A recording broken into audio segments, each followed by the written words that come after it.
কিছু শর্ত জুড়ে দেওয়ার কারণে উন্নয়ন প্রকল্পের গতি কমেছে, তবে গুণগত মান বাড়বে কাজের। জাতীয় অর্থনৈতিক পরিষদ এনইসির সভা শেষে সাংবাদিকদের একথা জানান পরিকল্পনা উপদেষ্টা ডক্টর ওয়াহিদুদ্দিন মাহমুদ। বলেন, নির্বাচিত সরকার এসে বড় প্রকল্পগুলোর সিদ্ধান্ত নেবে। জানানো হয়, চলতি অর্থ বছরে এডিপি থেকে কাটছাট হচ্ছে 30,000 কোটি টাকা।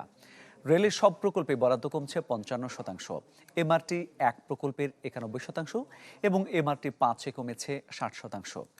যোগাযোগ খাতের সব প্রকল্পে অর্থ বরাদ্দ কমছে 35%, সুরক্ষা খাতে 73, স্বাস্থ্য খাতে 74% অর্থ বরাদ্দ কমছে। চলতি অর্থ বছরে মূল এডিপি বরাদ্দ ছিল 2,30,000 কোটি টাকা। ক্রয় নীতির ফলে দুই একটা সুফল আমরা দেখতে পাচ্ছি। সেটা হলো যে আগে এক একটা টেন্ডারে গড়ে 2-3টা টেন্ডার পত্র পড়তো। যেই দরে এই টেন্ডারগুলো হচ্ছে, এটা মনে হয় খুব অনেক বেশি আগের থেকে প্রতিযোগিতামূলক হচ্ছে।